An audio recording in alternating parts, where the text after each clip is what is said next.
안식일이 지남에 막달라 마리아와 야고보의 어머니 마리아와 또 살로메가 가서 예수께 바르기 위하여 향품을 사다 두었다가 안식 후 첫날 매우 일찍이 해돋을 때에 그 무덤으로 가며 서로 말하되 누가 우리를 위하여 무덤 문에서 돌을 굴려주리요 하더니 눈을 들어본즉 벌써 돌이 굴려져 있는데 그 돌이 심히 크더라. 무덤에 들어가서 흰옷을 입은 한 청년이 우편에 앉은 것을 보고 놀라매 청년이 이르되 놀라지 말라. 너희가 십자가에 못 박히신 나사렛 예수를 찾는구나. 그가 살아나셨고 여기 계시지 아니하니라. 보라, 그를 두었던 곳이니라.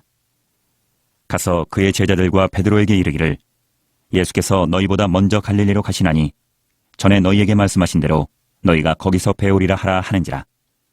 여자들이 몹시 놀라 떨며 나와 무덤에서 도망하고 무서워하여 아무에게 아무 말도 하지 못하더라. 지난주는 부활절이었습니다. 저는 말씀을 준비하면서 지금으로부터 한 7년 전에 부활절 설교를 들었을 때가 기억이 났어요. 제가 힘들었던 22개월 동안 자주 출석했던 교회가 서울의 대형 교회였습니다. 그런데 마음속에 있는 하나님에 대한 원망하고요. 그동안 사역에 나름대로 충성을 다했는데 결국 26개월 동안 목회를 했던 교회를 떠나는 결과가 나와서 너무 마음이 허무했습니다. 그래서 주일에 교회를 다녀도 전혀 은혜 못 받고요. 마음의 원망과 허무함이 자꾸 쌓이고 있었습니다. 분명히 부활절인데 제 마음에는 예수님께서 죽어 계신 것 같은 그런 생각이 들었습니다. 그런데 그 부활절날 제가 출석하던 교회에 목사님이 설교 시에 마태복음 28장 7절의 말씀 중에 그가 죽은 자 가운데서 살아나셨고 라는 말씀을 해석하고 적용시키면서 이렇게 말씀하시는 거예요. 예수님께서 죽으셨다가 다시 살아나신 것에 대해서 천사가 정신없이 복잡하게 이야기하지 않습니다. 부활하신 것이 사실이기 때문에 사실에 대해서만 간단하게 이야기합니다. 복잡하다는 것은 분명히 사람이 무슨 꾀를 내었다, 사람의 거짓이 숨어들어 있다라는 것입니다.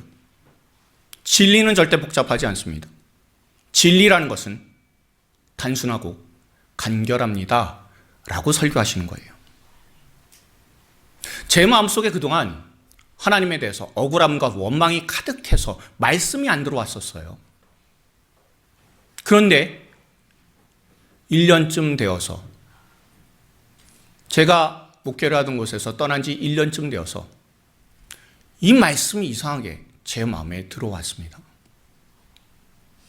그리고 그 당시에 제가 겪어왔던 그런 어려움이란 상황이 복잡하게 만들고 있지는 않은지, 그냥 상황은요, 그냥 사역에서 잠시 물러나 있을 뿐인데 당장의 목회를 하고 있지 않다는 이유로 하나님께서 나를 버리셨다라고 생각하고 다른 모든 사람들이 나를 형편없는 인간이라고 손가락질한다고 그렇게 생각을 해왔었습니다.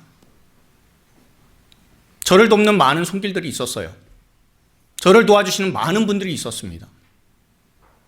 그런데 그 사람들이 나를 도와주신 것은 하나도 기억이 안 나고요. 나를 힘들게 만들고 나를 어렵게 했었던 단 몇몇 사람들, 소수의 사람들, 그 사람들이 한 짓들만 자꾸 기억이 났어요.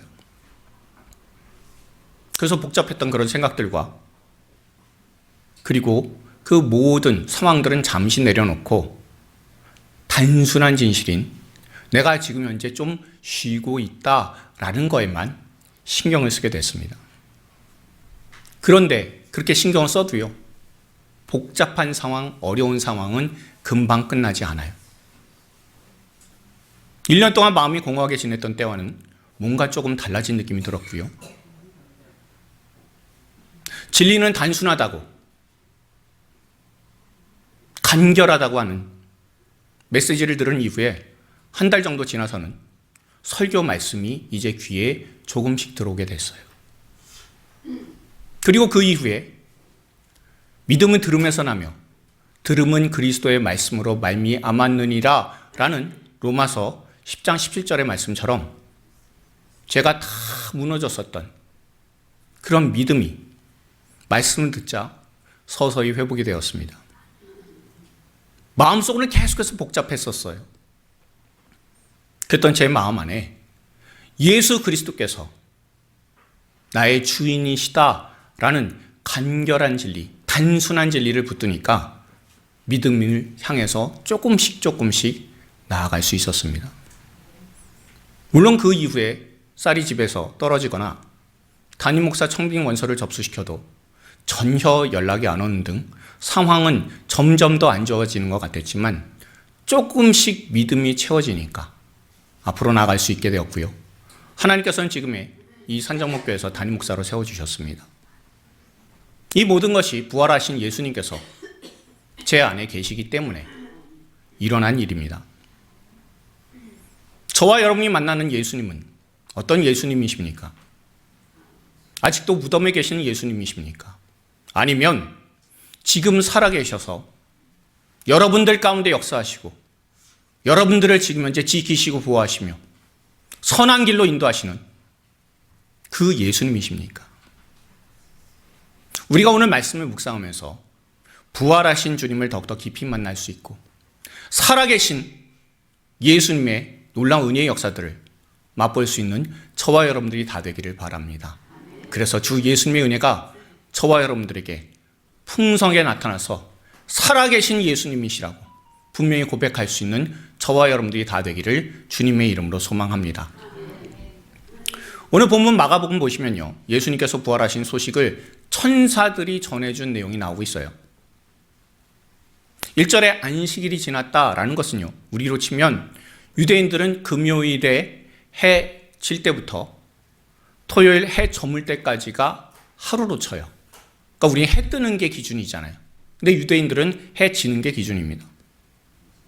그러니까 우리로 치면 지금 안식일이 지났다라는 것은요, 일요일 새벽이 되었다는 거예요. 그런데 그 새벽도 어떤 새벽이냐면 매우 일찍이 해가 막 도들락말락할 때 아주 어슴풀에 그렇게 빛이 살짝 보일 때 있잖아요. 그때쯤 되었을 때 오늘 본문에 3명의 여인들이 예수님의 무덤을 찾았습니다. 막달라 마리아와 야고보의 어머니 마리아 그리고 살로메가 예수님의 무덤을 찾았고, 예수님의 무덤을 찾은 이유는 1절에 나온 대로 향품을 바르기 위해서, 예수님께서 장사 지내고 나서 향품 없이 장사를 급하게 지냈기 때문에 그래서 향품을 바르기 위해 찾았다라고 해요. 제가 지난주에도 말씀드린 것처럼 예수님 시대에 예루살렘은 입관하고 발인하고 하관하는 우리 문화하고는 전혀 달라요. 사람이 죽은 당일날 매장을 하는 문화입니다. 그런데 주로 땅에다가 묻는 것이 아니라 동굴에다가 이렇게 시신을 안치시켜요. 그런데 예수님께서 십자가에 달려서 돌아가실 때 이제 곧 안식일, 그것도 큰 안식일, 6월절, 모든 유대인들이 다 지켜야 되는 그런 6월절 바로 한두 시간 남겨두고 예수님께서 돌아가셨어요. 안식일에는 아무것도 하지 말아야 되는데 6월절은 더 그렇잖아요. 그래서 급하게 장사를 지내느라고 향품을 발라드리지 못했습니다. 예수님의 시신 처리 제대로 하지 못한 거예요. 그리고 나서 안식을 지났다고 하니까 예수님께서 금요일날 돌아가셨죠. 그리고 토요일은 안식일이죠. 그리고 일요일날 이 새벽에 여인들이 예수님의 무덤을 찾았습니다. 사흘째 되는 날이에요. 급히 가서 예수님의 시신을 약품으로 좀 닦아드려야 되겠다라고, 향품으로 좀 닦아드려야 되겠다라는 생각에 그래서 예수님의 무덤을 찾았습니다. 지금 우리나라야 밤에 안전하잖아요. 새벽 2시에도 편의점에 나와서 컵라면 먹을 수 있고요. 한 장 걸치는 등 밤에 돌아다닐 수가 있습니다. 매일 새벽에 예배를 위해서 새벽 4시 20분 정도에 제가 교회에 도착을 하면요. 그리고 여기에 도착했을 때 보게 되는 광경은요. 술을 마시면서 떠드시는 분들이 상당히 많으세요. 제가 그걸 보면서 생각합니다. 교회 앞에 저 앞에 파라솔 앞에서 파라솔에 앉아서 거기서 술을 드시는 그런 분들 보면서 한 가지 생각이 드는 것은 우리나라 정말 안전하구나 싶어요. 그리고 반대로 우리 교인들에게 시비 걸지는 않을까라는 염려와 걱정도 하게 됩니다. 그런데 지금으로부터 2000년 전이잖아요. 한국이 아니라 예루살렘입니다. 이때의 여자들이 새벽에 돌아다닌다고 생각해 보십시오. 얼마나 위험한 행동입니까? 그런데 이 여인들이 걱정하고 있는 게 뭘까요? 내가 위험하게 될지도 몰라, 이거 생각하지 않아요. 3절 잘 보시면요. 누가 우리를 위하여 무덤 문에서 돌을 굴려주리요? 라고 걱정하고 있습니다. 자기 자신이 혹시 당할지도 모르는 험한 일에 대해서는 전혀 걱정하지 않아요. 그저 자신이 행해야 하는 일, 예수님의 시신을 보살피는 일에만 몰두하고 있습니다. 그런데 놀라운 일이 일어났어요. 돌을 굴려야 되는데 라고 걱정하고 있는데요. 정작 그 돌이 어떻게 되어 있어요? 풀려져 있어요. 근데 사실은요, 이 돌이 굴려져 있으면 안 되는 거예요. 왜냐하면 예수님을 십자가에 못 박는데 앞장선 사람들이 대제사장들과 바리새인들입니다. 이 사람들이 예루살렘 총독인 빌라도를 찾아갔습니다. 그래서 이렇게 얘기해요. 주여, 저 속이던 자가 살아있을 때 말하되 내가 사흘 후에 다시 살아나리라 한 것을 우리가 기억하노니 그러므로 명령하여 그 무덤을 사흘까지 굳게 지키게 하소서. 그의 제자들이 와서 시체를 도둑질하여 가고 백성들에게 말하되 그가 죽은 자 가운데서 살아났다 하면 후의 속임이 전보다 더 클까 하나이다 라고 청원을 해요. 그러니까 빌라도가 어떻게 합니까? 너네들에게 있는 경비병들을 데리고 가서 무덤 지키는 걸 허락한다고, 단단히 지키라고 그렇게 명령을 했습니다. 그리고 예수님의 무덤을 동굴 안이라고 그랬잖아요. 동굴 안에다 안치시켜놓고 예수님의 시신을 동굴 안에 안치시켜놓고 그리고 나서 돌을 굴려서 닫았어요. 그리고 닫은 걸로 끝내지 않고요. 어떻게 합니까? 임봉을 했습니다. 다시 말하면 우리가 사건 현장 나타나면요, 경찰이 폴리스 라인 치잖아요. 그거하고 똑같은 효과가 바로 임봉 쳤다는 소리예요. 누구든 함부로 못 들어간다는 소리입니다. 그런데 내다가 뭐까지 해요? 경비병이 지키기까지 해요. 그런데 여인들이 무덤에 도착했더니 이 경비병도 다 사라졌고요. 임봉도 사라졌고요. 그리고 그 앞을 막고 있던 뭐까지 사라졌어요? 이제 돌까지 굴려져 있는 거예요. 이 여인들은요, 정말 단순하게 예수님의 장례 후 처리만 생각하고 왔습니다. 여인들이 병사들에게 대해서 무슨 험한 일을 당할지 그거 생각 안 했어요. 오직 우리 연약한 여자들의 힘으로 돌을 굴릴 수나 있을까? 그거 걱정하고 왔어요. 어떻게 하면 장례 후 처리를 잘할까? 그 생각 하나 때문에 새벽에 예수님을 찾아왔습니다. 그랬더니 어떻게 됩니까? 복잡한 상황이 다 사라졌어요. 그리고 예수님의 시신 처리에만 집중할 수 있는 상황이 만들어졌어요. 최근에 교회 꿈 넘어 꿈 프로젝트의 일로 인해서 상인고등학교에 장학금을 지원하고자 학교를 방문해서 교장 선생님을 만나게 됐습니다. 교회에서 일반 학교에 장학금을 지원한다고 하면 금방 될 것 같지만 사실 쉽지는 않습니다. 미션 스쿨, 그러니까 기독교계 학교 같은 경우에는 장학금을 선뜻 수용을 하겠지만 그렇지 않은 경우는요, 이 교회가 우리 학교에 와서 전도하려고 그러나? 라는 생각을 가지게 돼요. 그렇게 색안경을 쓰고 거절할 수 있기 때문에 정말 하나님 앞에 기도를 했습니다. 그리고 장학금 때문에 상인고등학교 교장 선생님 만나는 날 새벽에 하나님 앞에 이렇게 기도했어요. 하나님, 기왕이면 우리 교회 바로 옆에 있는 상인고등학교에 이 장학금을 기탁할 수 있도록 해주십시오. 물론 형편상 잘 안 된다면 다른 곳에 기탁할 수 있도록 길을 열어주시기를 간절히 원합니다라고 기도했습니다. 그리고 정말 거절을 당한다면 2차로는 큰딸아이가 졸업한 도원고등학교, 여기서 가깝잖아요. 거기에 하고 3차로는 안 되면 작은 딸아이가 다니는 송년여고에 기탁을 하려고 생각을 했습니다. 송년여고는 기독교계 학교니까 받아줄 거라고 생각을 하고 있었습니다. 그러니까 저는요, 복잡하게 1차가 안 되면 2차, 2차가 안 되면 3차까지 계획을 막 세우고 있었어요. 지난 22일 화요일 오전 10시 반에 교장 선생님으로 퇴임하신 임영훈 장로님하고 함께 찾아갔습니다. 그리고 임영훈 장로님하고 같이 가니까 모든 일들이 쉽게 잘 진행이 되더라고요. 그리고 장학금 기탁 의사를 밝혔고요. 이 일이 분당우리교회 꿈 넘어 꿈 프로젝트하고 연관이 있다는 것도 알렸습니다. 자, 그랬더니 뭐라고 얘기하냐면 작은 교회에서 이렇게 큰 금액을 10년간이나 지원해 주신다니 정말 감사합니다 라고 놀라워하면서 받아들여 주시더라고요. 너무 쉽게 받아들여 주셔서 깜짝 놀랐습니다.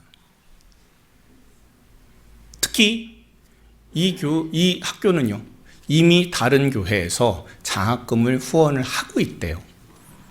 그러니까 상인고등학교에 교회가 장학금을 지급한다라고 해서 막을 일이 없는 거예요. 그러니 어떻습니까? 제가 새벽에 기도하면서 복잡하게 계획을 1차 안 되면 2차 하고 2차 안 되면 3차 하고 짠 게 다 무색해진 거예요. 그리고 꿈 넘어 꿈 프로젝트의 멘토단에게 이 장학금 지급에 대한 서류를 보냈고요. 그리고 제가 작성한 학교 발전기금 기탁서는 오늘 지나고 바로 상인고등학교에 제출을 하게 되면 그럼 우리가 장학금을 지급을 할 수 있게 됩니다. 제가 전에도 말씀드린 게 하나 있어요. 이 말씀 우리가 한번 읽어볼까요? 전도서 7장 29절의 말씀인데 읽겠습니다. 나의 깨달은 것이 이것이라 곧 하나님이 사람을 정직하게 지으셨으나 사람은 많은 꾀를 낸 것이니라. 아멘. 여기서 꾀라고 하는 것은요, 그러니까 단순히 악한 꾀 이런 것만 얘기하지 않고요. 히브리어로 히셔번이라고 하는 단어인데요. 이 히셔번은요, 계획, 고안, 발명이라는 의미입니다. 다시 말하면 하나님께서는 사람을 정직하게, 곧게, 단순하게 지으셨는데 사람은 죄를 지은 이후에 단순하게 살기가 어려운 존재가 되었다는 겁니다. 무엇인가로 자꾸 자기를 포장하고요. 복잡하게 머리 굴리고 이렇게 하면 일 잘 풀리겠지. 저렇게 하면 상대방이 속셈을 못 알아채겠지라고 자꾸 일을 꼬아버려요. 그런데 하나님께서는 사람을 정직하게, 곧게, 간단하게 일들을 해결할 수 있도록 만드셨다는 겁니다. 그리고요, 사람이 아무리 머리를 쓰고 굴린다고 해도요, 단순히 하나님께서 해결하시면 다 끝이 나요. 사무엘상 30장 보면요, 다윗이 자기와 함께 공동체를 이루고 있는 사람들과 사울 왕이 계속해서 자기를 핍박을 하니까 공동체를 계속해서 뒤쫓고 힘들게 하니까 나중에 어떻게 했냐면요, 다윗 자신과 그 자신과 함께한 공동체 모두가 블레셋, 그러니까 이스라엘의 적국으로 망명을 하게 돼요. 근데 망명을 했더니 어떤 일이 벌어졌냐면, 야, 너네도 우리 편에 망명해 왔으니까 우리가 지금 이스라엘을 공격하러 간다. 그러니까 너네들도 나와서 싸워라 라는 명령을 받았습니다. 그러니까 다윗은요, 자기 자신이 이스라엘 출신인데 이스라엘 사람으로서 자기 나라 공격하는데 앞장설 뻔한 거예요. 다행히 그때 블레셋의 대신들이 뜯어 말렸습니다. 왕한테요. 다윗이 우리 편으로 있으면 좋은 게 아니라 저 사람이 반란을 일으켜서 우리를 공격하면 우리 블레셋은 다 쓰러지고 끝장난다고. 그러니 다윗이 전쟁에 참여하는 것은 막아야 된다라고 반대를 했어요. 그래서 다윗하고 다윗의 병사들은 자기들이 원래 있었던 시글락 성이라는 곳으로 돌아왔습니다. 그런데 다윗이 그 성을 비우고 떠나니까 그 안에 경비하는 병력이 없잖아요. 그러니까 아말렉이라고 하는 아주 악한 사람들이 몰려들어서 다윗이 또한 다윗의 군대가 빠진 그 성을 공격을 했습니다. 그리고 모든 것들을 약탈하고 가족들까지 다 잡아갔어요. 그리고 나서 그 잡아간 지 사흘 만에 다윗이 시글락성에 도착했습니다. 그러니 마음이 어땠겠습니까? 다윗뿐만이 아니죠. 모든 사람들이 다 실망했고 이렇게 얘기했어요. 다윗 때문에 우리가 이 고생한다고. 아무런 희망도 없으니까 우리가 분풀이로 다윗을 죽여버리자라고 돌을 들었습니다. 심각한 위기잖아요. 그때 다윗이 어떻게 합니까? 복잡한 방법, 머리 굴리고 작전 세우지 않아요. 바로 하나님 앞에 바로 무릎 꿇고 기도합니다. 간단하게 기도부터 시작해요. 그랬더니요, 하나님께서 아직 안 늦었다고. 너네들이 지금 쫓아가면 사흘 길이라도 반드시 따라잡을 수 있다라고 하나님께서 응답을 해주세요. 그리고 나서 어슴풀에 쫓아가고 있는데 그때에 그 아말렉 군대에 잡혀 있었던 애굽 사람 하나 만나요. 그리고 나서 그 사람이 어디로 도망쳤는지 어느 쪽으로 갔는지를 길을 알려줘요. 그리고 쫓아갔더니 아말렉 사람들이 뭐라고 했냐면 사흘 동안 우리를 못 쫓아올 것이다라고 생각하고 자기들이 파티 벌이고 있었어요. 열심히 파티 벌이고 있을 때 그때 다윗이 군사들과 함께 닥쳐서 그래서 간단히 가족들과 또 가지고 있었던 물건들과 그리고 그 아말렉 자신들이 갖고 본래 있었던 그 물건들까지도 다 빼앗을 수 있게 되었습니다. 만약에 그때 다윗이요, 간단하게 기도하지 않고 복잡하게 내 가족과 내 백성 탈환 계획을 짜고 있으면 어떻게 되었을까요? 아말렉에게 잡혀 있었던 애굽 사람, 그 사람이라도 만날 수나 있었을까요? 아니면 아말렉이 방심하면서 파티 벌이고 있었던 그 시간에 공격을 하고 있었을까요? 절대 그렇게 안 됐을 거예요. 죄인인 사람은요, 매사에 정직하지 못하고 자기 계획과 자기 뜻과 자기 감정만 살피다가 복잡하게 일을 다 꼬아놓게 돼요. 그러나 복잡한 문제 앞에서 단순히 기도한 다윗처럼 오늘 본문에 예수님의 무덤을 단순한 마음을 가지고 찾아온 여인들처럼 문제가 심각할 때마다 주님 바라보면서 단순하게 생각할 수 있고 행동할 수 있는 저와 여러분들이 되기를 바랍니다. 머릿속이 복잡할수록 기도하고 살아계신 하나님의 일하심을 기대할 수 있는 저와 여러분들 다 되길 바랍니다. 자꾸 내 생각하고 내 판단하고 내 감정에 힘쓰지 말고 주신 말씀과 그 말씀을 바탕으로 한 기도를 통해서 하나님께서 내 염려와 내 불안과 내 허무함과 내 부끄러움 등 이 모든 것들을 해결해 주심을 매일같이 체험하는 저와 여러분들이 다 되기를 소망합니다. 그리고 천사들이요, 예수님의 부활 소식을 알렸다라는 것에 대해서 우리가 조금 더 관심을 갖고 볼 수 있길 바랍니다. 제가 조금 전에도 말씀드린 것처럼 하나님께서는 간단하게 단순하게 일을 처리하신다라는 것을 우리가 알았는데 지금 예수님께서 부활하신 이후에 오히려 조금 더 복잡하게 뭘 만들어 나가시는 것 같은 이상한 느낌이 들어요. 자, 예수님 부활하셨어요. 그럼 제일 간단한 게 뭡니까? 부활하신 예수님께서 이 세 여인 앞에 나타나시면 되잖아요. 그렇죠? 다시 한번 생각해 보십시오. 예수님 부활하셨습니다. 그렇게 부활을 하셨는데 그런데 천사가 나타나서 예수님 부활 소식을 전하지 말고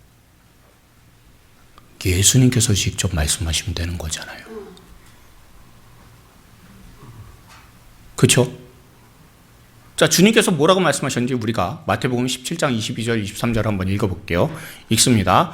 갈릴리에 모일 때 예수께서 제자들에게 이르시되 인자가 장차 사람들의 손에 넘겨져 죽임을 당하고 제3일에 살아나리라 하시니 제자들이 매우 근심하더라. 아멘.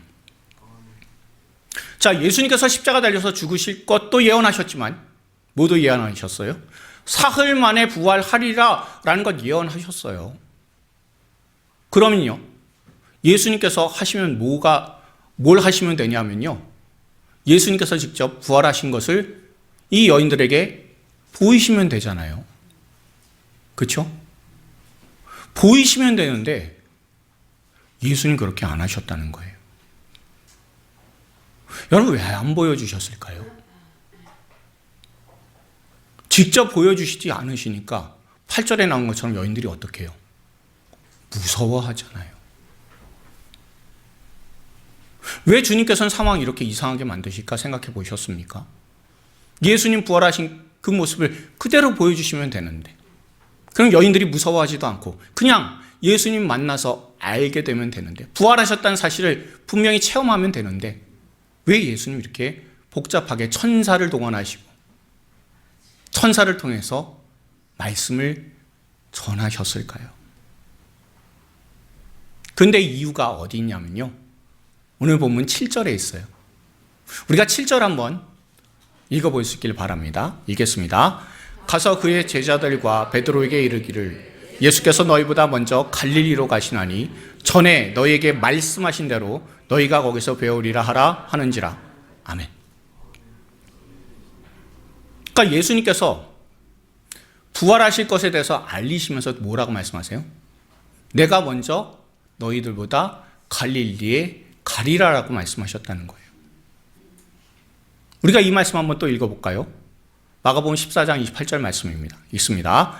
그러나 내가 살아난 후에 너희보다 먼저 갈릴리로 가리라. 아멘.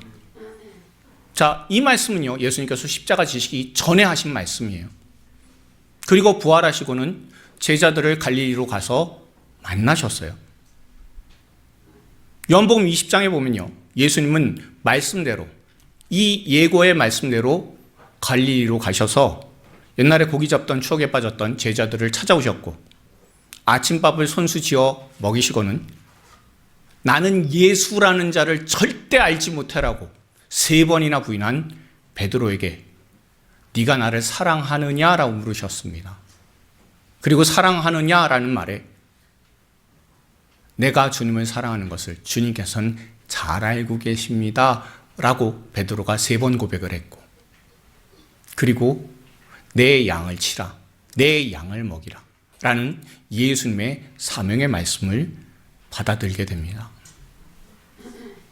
그러니 예수님께서 직접 나타나지 않으시고 천사들의 입을 통해서 말씀하셨다는 것은 예수님께서 부활하신다는 그 말씀이 그대로 이루어진다라는 것을 알리시는 거예요. 다시 말하면요, 예수님께서 하신 말씀은 반드시 뭐예요? 이루어진다는 것.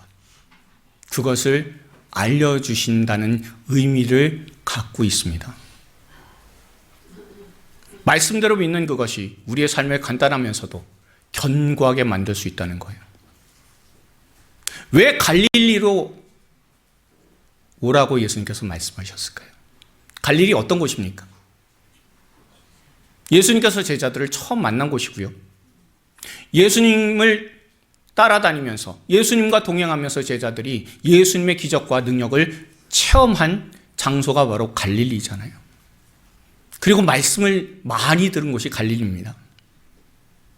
그러니까 지금 제자들에게 필요한 게 뭐냐면요, 그리고 또한 우리 믿음의 사람에게 필요한 것이 뭐냐면 부활하신 예수님을 만나는 그 기적도 중요하지만 그것보다 더 중요한 것이 있다면 말씀을 따르면서 예수님과 동행하면서 사는 삶이 훨씬 중요하다는 거예요. 부활이라고 하는 기적도 중요해요. 그런데 그것보다 우리에게 훨씬 더 중요한 것은 예수님께서 말씀하신 것, 모든 것이 다 응답이 된다고, 이루어진다라고 하는 것.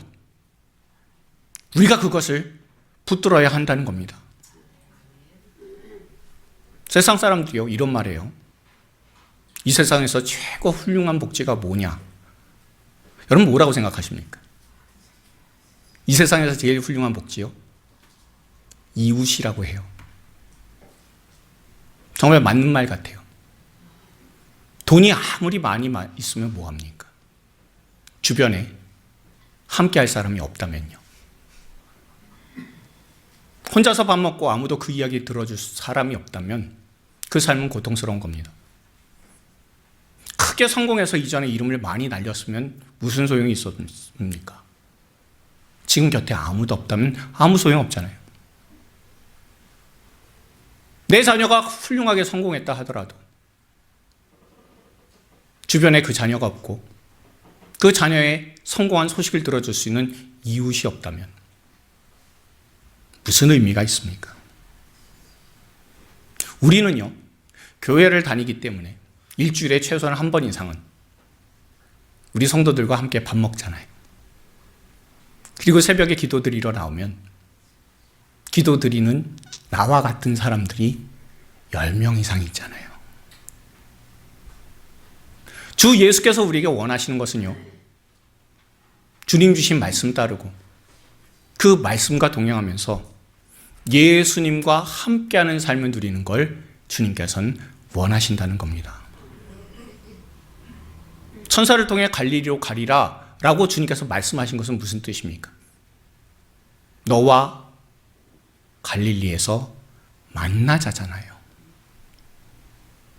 게다가 이 마가복음 14장에서요, 내가 너희보다 먼저 갈릴리로 가리라 라고 하신 것은요, 제자들 모두가 예수님께서 잡히실 때 다 도망가게 될 것이다 라고 예수님 말씀하시니까 그때 베드로가 뭐라고 얘기해요? 다른 사람은 다 주를 버릴지라도 나는 결코 주님을 버리지 않겠습니다 라고 다짐할 때 그때 나온 말씀이 바로 이 갈릴리로 가리라 라는 말씀이에요. 그러니 갈릴리로 가서 만나자라고 하는 것은요, 이런 뜻이 돼요. 삶의 모든 것이 다 무너진 것 같을 때, 모든 희망이 다 사라진 것 같을 때, 주변에 모두가 다 흩어져서 나 혼자만 남은 것 같을 때, 누구도 내 사정 알아주지 못하고 내가 지금까지 이러려고 교회에 다녔나 싶을 때, 허무할 때, 곁에 가족이나 이웃이 있어도 말도 꺼내지 못하는 그런 괴로움이 있을 때, 그때 다시 주님 만나야 된다는 겁니다. 갈릴리로 오면 반드시 주님 만나주시고요, 믿음에서 실패한 것 같은 베드로도 만나주시고 사명을 주신 것처럼 우리를 만나주시고 우리에게 다시 일어날 수 있는 믿음을 주님께서 주신다는 겁니다. 베드로가요, 갈릴리에서 예수님 만날 때요, 예수님께서 직접 빵도 구워주시고 물고기도 구워주셨어요. 그런데 제자들이 잡아온 물고기를 구운 곳이 어디냐면요, 하필 예수님께서 숯불을 켜놓고 계셨어요. 우리는 빵 굽고 고기 구우려면 당연히 숯불이 필요하지라고 생각하는데 희한하게 성경에서는 불이라고 쓰지 않고 숯불이라고 기록해요. 그 숯불이 의미가 뭔지 아십니까? 베드로가요, 예수님을 모른다고 부인할 때 그때 켜져 있었던 불이 숯불이었습니다. 그럼 베드로는요, 어떻겠습니까? 숯불만 봐도 경기 일으키는 거 아니에요? 근데 예수님 거기 숯불 켜놓고 계세요. 그리고 숯불 켜놓고 있는 그런 상황에서 예수님 말씀하세요. 베드로야, 너 나를 사랑하니? 라고요. 예수님께 가면 다 해결되는 거 맞아요. 그런데 과거의 실수와 허물이 생각나는 상황도 예수님 앞에 서게 되면 반드시 겪게 돼요. 최근에 뉴스를 하나 봤는데요, 일본에서 쌀이 유통이 안 돼서 쌀이 모자라요. 그래서 우리나라에 관광 온 일본 관광객들이 쌀을 사간다는 거예요. 일본에서는 5kg 한 포대에 한 4만 원 한대요. 근데 우리나라는 10kg에 3만 원도 안 하는 게 있잖아요. 그래서 일본에서 우리나라의 쌀을 수입하고 그래서 가져간다는 거예요. 근데 뉴스 보면서 이런 생각이 들었습니다. 일본이 우리나라 쌀을 수입하네? 세상 많이 변했다고. 근데 곰곰이 생각해 보니까 이런 생각 드는 거예요. 일본이 우리나라 쌀을 가지고 간다고? 라는 거죠. 왜냐하면요, 올해 하필 2025년은 을사년입니다. 을사년에 일본이 쌀을 가져간다라고 하는 거 어서 많이 들어본 얘기 아닌가요? 우리나라에 남아도는 쌀을 일본에 수출하게 되었다라는 뉴스에 기분이 좋은 것 같으면서도 이상해요. 왜냐하면 옛날 을사년에 일본에 쌀을 수탈당한 우리나라에 아픈 역사가 있기 때문에. 그런데 지금은 시간이 그만큼 많이 흘러서 일본에서 우리나라의 쌀을 수입해 간다고 하니까 마음이 참 이상하더라고요. 여러분, 역사적으로 따져도요, 과거의 기억 가운데 안 좋은 기억이 떠오를 때가 많이 있잖아요. 그러면요, 믿음 안에서는 좋은 일만 떠오를까요? 믿음 안에서 우리가 생각을 해보면 예수님 처음 만날 때의 감격과 기쁨, 그것만 있는 건 아닙니다. 예수님 처음 만날 때 지금 내 모습과 비교하면 너무나 죄송스럽고 너무나 실망스러운 경우들이 얼마나 많나요? 근데 예수님께서는 베드로에게 네가 나를 사랑하느냐라고 물으세요. 왜 물으셨겠습니까? 네가 나를 배반했지? 라고 하는 거, 그거 3번 물으시려고 사랑하느냐라고 3번 물으셨겠습니까? 아니에요. 다시 말하면 이런 말 아닙니까? 갈릴리까지 왔잖아요. 그러니까 너 나를 사랑해서 갈릴리까지 따라온 것 아니냐고. 너 나를 사랑해서 말씀만 믿고 갈릴리로 온 거 아니냐고. 그렇게 사랑을 해야만 말씀이 기억나고 그 말씀에 따라서 끝까지 기억나고 끝까지 나와 함께한다라고 주님께서 말씀하시는 겁니다. 우리가 끝까지 예수님의 말씀을 듣고 예수님과 동행할 수 있는 그 원동력이 어디 있습니까? 사랑이에요. 다시 말하면 사랑하면 끝까지 예수님과 함께 갑니다. 우리가 말씀을 기억하고 말씀과 동행한다는 것은 무슨 뜻이냐면요, 예수님 사랑한다는 거예요. 예수님의 무덤을 새벽에까지 찾아온 여인들이 무엇 때문에 찾아왔습니까? 예수님 사랑해서 찾아왔잖아요. 아무리 두렵더라도 예수님께서 전에 말씀하셨던 그대로 갈릴리로 가신대요 라고 알렸기 때문에 제자들이 그 말씀을 듣고 갈릴리로 가서 예수님 만난 것 아닙니까? 주신 말씀이 우리에게 예수님의 십자가의 사랑을 기억하게 만들어줘요. 그래서 끝까지 믿음의 길을 걸어갈 수 있게 합니다. 말씀만이 과거와 현재의 실망스러운 내 모습을 이기고 주님께로 더 가까이 나가고 동행할 수 있도록 만들어줍니다. 그리고 동행하는 그 예수님의 손을 잡고 주님의 나라에 들어가게 됩니다. 기억하십시오. 말씀이 끝까지 갑니다. 그리고 사랑이 끝까지 가도록 만들어요. 그러니 예수님을 사랑한다면 말씀을 붙드십시오. 저와 여러분들에게 주신 말씀들이 있어요. 그 말씀들이 무엇입니까? 기적이 아니라 말씀을 붙들어야 사랑이 되살아나고요. 그 사랑이 있어야 예수님과 끝까지 동행한다는 사실을 기억할 수 있으시길 바랍니다.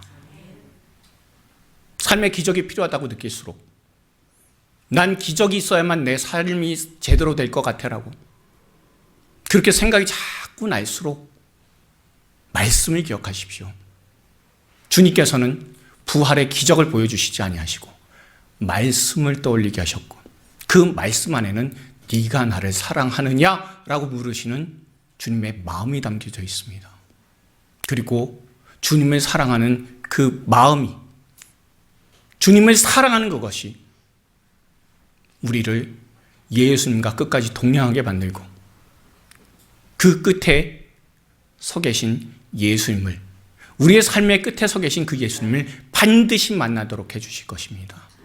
끝까지 말씀 붙들고 아무리 두려워도 예수님을 의지하며 십자가의 그 사랑 꼭 기억하며 말씀을 통해서 예수님을 더욱더 사랑하게 되는 저와 여러분들이 다 되기를, 그래서 기적보다 우선이 되는 말씀 속에 사랑을 붙들 수 있는 하나님의 사람들이 다 되기를 주님의 이름으로 축원드립니다.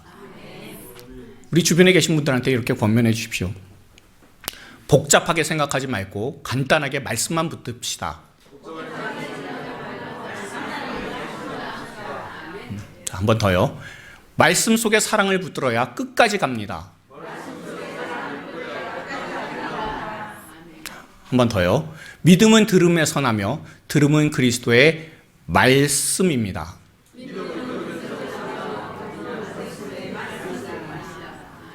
이 말씀 붙들고 끝까지 예수님의 사랑 잊지 말고 예수님과 동행할 수 있는 하나님의 사람들이 다 되기를 주님의 이름으로 축원드립니다.